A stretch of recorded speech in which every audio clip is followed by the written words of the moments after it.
السلام علیکم دوستوں امید کرتا ہوں آپ سب خیر و عافیت سے ہوں گے اور جہاں بھی ہوں گے خوش ہوں گے۔ دوستوں اس کہانی کے پارٹ 1 میں آپ کو بتایا تھا کہ نمرا ایک لڑکی ہے جس کا قبرستان کے بیچوں بیچ ایک گھر ہوتا ہے۔ نمرا محسوس کرتی ہے اپنے آس پاس کسی غیبی چیز کا، اور اس کے اثرات اس کو اس بلی میں نظر آتے ہیں جو وہ جنگل سے لے کر آئی تھی۔ وہ اس بلی کو واپس جنگل چھوڑنے جاتی ہے اور چھوڑ کر آ بھی جاتی ہے، لیکن وہ گھر آ کر بے ہوش ہو جاتی ہے، اور جب وہ ہوش میں آتی ہے تو وہ بلی اس کے سرہانے میں بیٹھی ہوتی ہے۔ تو دوستوں اس کہانی کا پارٹ 2 شروع کرتے ہیں، لیکن اگر آپ نے ہمارا یوٹیوب چینل سبسکرائب نہیں کیا تو پلیز کائنڈلی جا کر سبسکرائب کر لیں اور ویڈیو کو لائک کر دیں۔ تو آئیے چلتے ہیں بنا وقت ضائع کیے کہانی کے پارٹ 2 کی طرف۔ کون ہو تم اور کیا چاہتے ہو؟ وہ بمشکل بولی، لیکن بلے نے کوئی جواب نہ دیا۔ نمرا بولی، میں جانتی ہوں تم بلا نہیں ہو۔ وہ چیخی، تبھی بلا گردن جھکا گیا اور یکدم وہاں دھند سی ہونے لگی۔ نمرا نے چہرے کے سامنے دونوں ہاتھ رکھ دیے، آہستہ آہستہ وہ دھند مٹنے لگی، اور جب اس نے سامنے دیکھا تو اس کے اوزان خطا ہو گئے۔ وہ چیخنا چاہتی تھی مگر حلق میں ہی اس کی چیخ اٹک کر رہ گئی۔ وہ بہت ہی خطرناک، حد تک خوفناک شخص تھا، اور شاید وہ اسی قبرستان کا تھا۔ وہ بولا، میں بھی تمہاری طرح بہت خوبصورت تھا، مگر تم جیسی ہی خوبصورت لڑکی نے مجھے دھوکہ دے دیا تھا۔ وہ اس کے قریب آیا، نمرا اس سے 2 قدم پیچھے ہٹی۔ نمرا جیسے ہی پیچھے ہٹی اور ریلنگ سے جا چپکی تھی۔ نمرا ڈر کر بولی، تو پھر یہ کہ اب مجھے تم پسند آ گئی ہو، اور اب میں تمہیں نہیں چھوڑ سکتا، اور اگر کسی نے تم پر نظر ڈالی تو میں اسے بھی ختم کر دوں گا۔ وہ سرگوشیانہ انداز میں بولا اور اس کا گال تھپ تھپایا۔ پلیز مجھے چھوڑ دو، میں نے تمہارا کیا بگاڑا ہے؟ نمرا منت کرتے ہوئے بولی اس سے۔ ارے ایسے کیسے؟ مجھے تم پسند آئی ہو، اور مجھے جو پسند آتا ہے میں اس کا پیچھا نہیں چھوڑتا۔ اس کی آواز بھی اس کی طرح خطرناک تھی۔ نمرا کو اپنے ہاتھ پاؤں ٹھنڈے ہوتے محسوس ہوئے۔ نمرا نے زور سے چیخ ماری اور اگلے ہی پل وہ جن اس کے اندر گھس گیا۔ نمرا کو سمجھ نہ آیا، اور جب آیا تب تک وہ کسی اور کے قبضے میں تھی۔ اب یہ میری ہے۔ وہ نمرا کے جسم میں موجود تھا اور کہکا لگا کر ہنسا، اور واپس چل کر بیڈ پر آ کر لیٹ گیا۔ اس نے اپنے بال پونی سے آزاد کر دیے تھے اور آگے کی طرف کر لیے تھے۔ اس کی آنکھیں سفید ہو گئی تھیں، مگر کسی کی آہٹ پر وہ بالکل نارمل سی ہو گئی تھی۔ بیٹا یہ کھانا کھا لو۔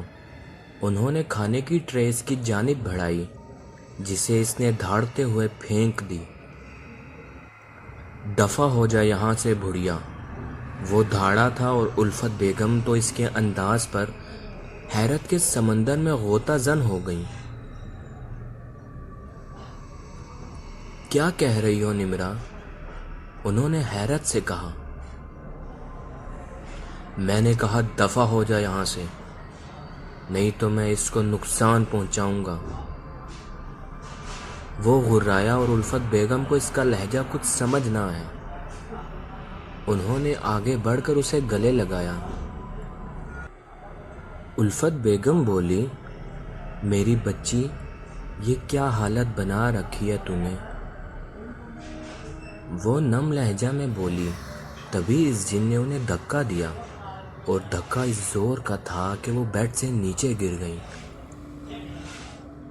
انہیں کچھ گڑبڑ لگی۔ وہ بھاگتی ہوئی کمرے سے نکل گئی اور لاؤنج میں آ کر ٹیلی فون میں کسی کا نمبر ڈائل کرنے لگی۔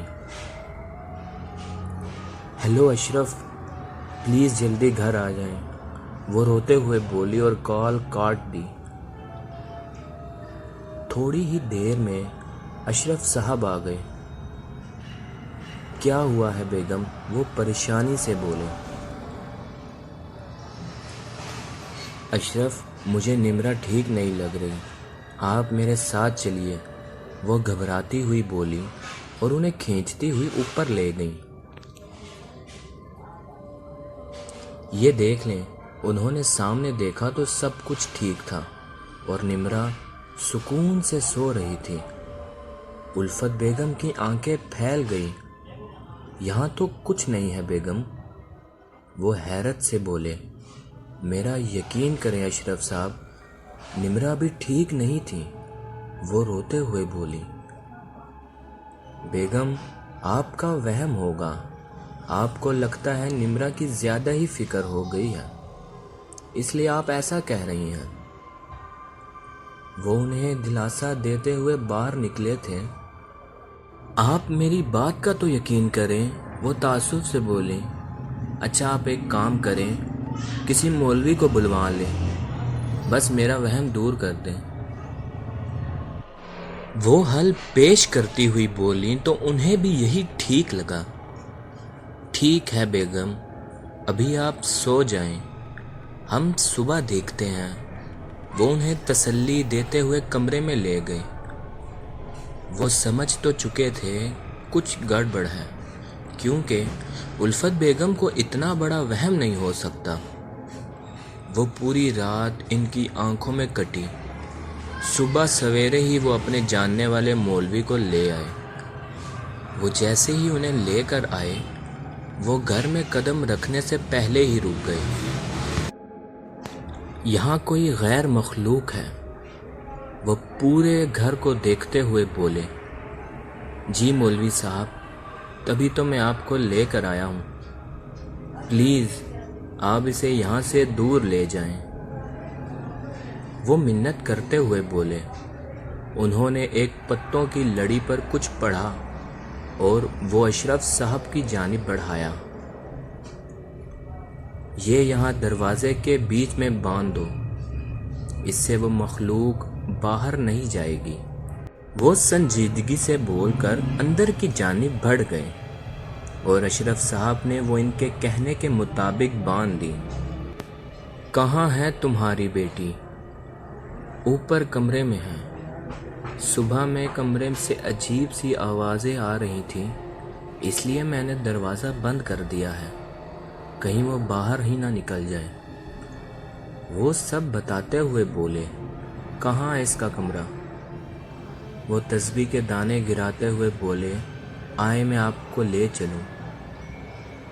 انہوں نے قدم آگے بڑھاتے ہوئے کہا، نہیں تم مجھے بتا دو، تمہارا جانا ٹھیک نہیں ہوگا۔ وہ ہاتھ کے اشارے سے اسے روکتے ہوئے بولے تو وہ انہیں کمرے تک لے گئے اور خود باہر کھڑے ہو گئے۔ دروازہ کھلا دیکھ کر وہ پریشان ہو گئے۔ بچے، تم تو کہہ رہے تھے کہ تم نے دروازہ بند رکھا تھا۔ وہ پیشانی میں بل ڈال کر بولے، جی میں نے بند کر دیا تھا۔ وہ الجھ کر بولے، کہیں میری بیوی نے تو؟ یکدم ان کے ذہن میں جھماکا سا ہوا۔ اگر ایسا ہے تو یہ ٹھیک نہیں ہے، اسے میرے آنے کا علم ہو گیا ہوگا، تمہاری بیوی کو خطرہ ہے۔ انہوں نے دروازہ کھولا تو الفت بیگم اوپر کو اٹھی اور ہاتھ پیر مار رہی تھی۔ اشرف مجھے بچائیں، وہ گلے پر ہاتھ رکھے گڑ گڑائیں۔ بابا یہ کیا؟ وہ پریشان سے ہو گئے۔ انہوں نے کچھ پڑھا تو وہ نیچے کو آ گئیں۔ نمرا کہاں ہے الفت؟ اشرف صاحب نے پوچھا تو انہوں نے گیلری کی طرف اشارہ کیا۔ وہ سب گیلری کی جانب بڑھے، جو گیلری کی دیوار پر بیٹھا گوشت کی کچی بوٹیاں چبا رہا تھا، وہ بھی کسی انسان کا گوشت۔ مولوی صاحب نے انہیں ہاتھ کے اشارے سے پیچھے رہنے کو کہا اور گیلری کے دروازہ بند کر دیا۔ گیلری کا دروازہ بند کرنے پر اس نے کھا جانے والی نظروں سے مولوی صاحب کو گھورا۔ اوئے تو یہاں کیا کر رہا ہے؟ چلا جا یہاں سے، نہیں تو میں یہاں سے کود جاؤں گا اور یہ لڑکی مر جائے گی، وہ اپنی مردانہ آواز میں بولا۔ مولوی صاحب آنکھیں بند کرے کسی چیز کا ورد کرنے میں مہو تھے۔ انہوں نے ایک مٹی کی پیالی سے مٹی نکالی اور ہتھیلی پر رکھ کر پھونک ماری۔ وہ اتنی سی مٹی سے بھی اس کو ہلا گئی تھی۔ وہ چیخنے لگا تھا، آپ لوگ جلدی سے رسی کا بندوبست کریں۔ انہوں نے ہدایت دی اور دوبارہ آنکھیں بند کر لی۔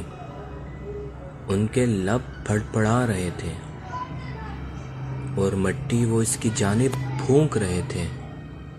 وہ کرا کر زمین بوس ہو گیا تھا۔ تب تک اشرف صاحب رسی لے آئے تھے۔ اسے اٹھا کر انہوں نے بیڈ پر لٹایا اور اس کے ہاتھ پاؤں بیڈ سے باندھ دیے۔ وہ یہ سب اپنے لخت جگر کے ساتھ نہیں کرنا چاہتے تھے، مگر مجبور تھے۔ انہیں اپنی بیٹی کی جان زیادہ عزیز تھی۔ وہ مزاحمت کر رہا تھا مگر کامیاب نہ ہو پا رہا تھا۔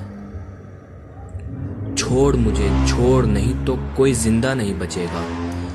وہ اپنی پوری جان لگا رہا تھا مگر مولوی صاحب نے ایک گھیرا بنا دیا تھا۔ بیڈ کے گرد اگر وہ رسی کھول بھی دیتا وہ اس جگہ سے باہر نہیں جا سکتا تھا۔ اچانک اس کے خطرناک آثار نرم پڑ گئے اور نمرا کی رونے کی آواز ابھری۔ امی مجھے کھولیں، امی مجھے ڈر لگ رہا ہے، وہ تڑپ کر بولی۔ میری بچی، وہ بھی ایک ماں تھی۔ اپنی بیٹی کی تڑپ کی آواز سن کر وہ آگے بڑھی اور کھولنے ہی لگی تھی۔ رکو بیٹی، یہ غلطی مت کرنا، وہ تمہیں بھٹکا رہا ہے، وہ اسے روکتے ہوئے بولے تو اس نے غصے سے ہنکار بھرا اور الفت بیگم کو اپنی غلطی کا احساس ہوا اور وہ 2 قدم پیچھے ہٹی اور رخ پھیر کر کھڑکی کی طرف دیکھنے لگ گئی۔ مولوی صاحب بولے، کیوں اس لڑکی کے پیچھے پڑا ہے تو؟ چھوڑ دے، وہ تجھے کیا دے دے گی، چھوڑ دے اسے۔ وہ اسے سمجھاتے ہوئے بولے۔ اس نے کہکہا لگایا، مجھے یہ اچھی لگی ہے، تم لوگ جو بھی کر لو، میں اسے نہیں چھوڑوں گا۔ ایک لڑکی نے مجھے دھوکہ دیا اور میں اس سے اپنا بدلہ پورا کروں گا۔ وہ بیٹھا تھا اور دھاڑتے ہوئے بولا مگر پھر دوبارہ لیٹ گیا۔ مولوی صاحب بولے، تجھے اس معصوم بچی کو چھوڑنا ہی ہوگا۔ مولوی صاحب کے لب پھڑپڑا رہے تھے اور وہ درد سے تڑپ رہا تھا اور چند پل بعد اس کا جسم جھٹکے کھا کر ڈھیلا پڑ چکا تھا۔ پھر مولوی صاحب نے آنکھیں کھول لی، اس کے گلے میں یہ تعویذ باندھ دو۔ انہوں نے یہ تعویذ اشرف صاحب کے ہاتھ میں پکڑایا۔ وہ جیسے ہی اس کی جانب تعویذ پہنانے کے لیے بڑھے، اس نے پٹ سے آنکھیں کھولی اور گردن ادھر سے ادھر کرنے لگا۔ نہیں نہیں نہیں، وہ چیخ رہا تھا اور نہیں نہیں کی گردن الاپ رہا تھا۔ اس کا جارحانہ انداز دیکھ کر اشرف صاحب رکے اور مولوی صاحب کو دیکھا۔ اس کی مت سنو، پہناؤ اسے یہ تعویذ، اس کو میں دیکھ لوں گا۔ وہ ان کی نظروں کا مفہوم سمجھ کر بولے تو اشرف صاحب نے سر ہاں میں ہلایا اور کافی تگ و دو کے بعد آخر کار انہوں نے وہ تعویذ اس کے گلے میں ڈال دیا۔ اس نے اشرف صاحب کو بہت نقصان پہنچایا تھا مگر انہوں نے اپنی بیٹی کو بچانا تھا۔ چند گھنٹے اور محنت کے بعد آخر کار وہ اس کے جسم سے نکل کر نیست و نابود ہو گیا تھا۔ سب نے ہی شکر کا کلمہ پڑھا۔ نمرا نے آہستہ آہستہ سے آنکھیں کھولی۔ ایک دن میں ہی اس کی آنکھوں کے نیچے ہلکے اور اس کا جسم نحیف سا ہو گیا تھا۔ وہ ہڑبڑا کر اٹھی تھی مگر رسی کی وجہ سے دوبارہ لیٹ گئی تھی۔ اس دفعہ الفت بیگم نے اس کی رسی کھولنے سے پہلے مولوی صاحب کو دیکھا کیونکہ اب وہ کوئی حماقت برداشت نہیں کر سکتی تھی۔ اب کھول دو اس بچی کے ہاتھ، بہت بہادر ہے، اتنی مشکلوں کو پار کر کے آئی ہے۔ انہوں نے مسکرا کر اس کے سر پر ہاتھ پھیرا۔ الفت بیگم اس کی رسیاں کھول دیتی ہیں اور وہ ماں کی آغوش میں چھپ کر سسک پڑتی ہے۔ اشرف صاحب بھی نم آنکھوں سے اس کے بالوں میں ہاتھ پھیر رہے تھے۔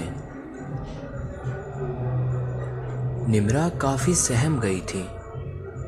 اس حادثے کے بعد اب وہ بالوں کو کھلا نہیں چھوڑتی تھی اور مغرب کے وقت وہ گیلری میں نہیں جاتی تھی، بلکہ مغرب کے وقت وہ اپنے امی ابو کے کمرے میں ہی رہتی تھی۔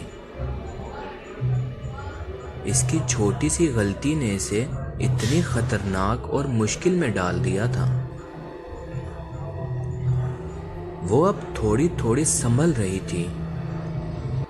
انہوں نے گھر بھی تبدیل کر لیا تھا، اس لیے آج وہ باہر نکلی تھی۔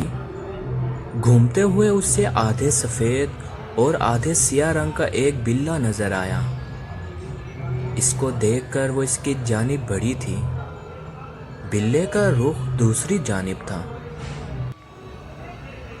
نمرا نے اٹھا کر اس کا رخ جیسے ہی اپنی جانب کیا، وہ چیخ پڑی تھی اور بلے کو نیچے پھینک دیا اور بولی، وہ گیا نہیں ہے۔ وہ بڑبڑاتی ہوئی وہاں سے بھاگ گئی اور پھر کبھی اس جگہ کا رخ تک نہ کیا۔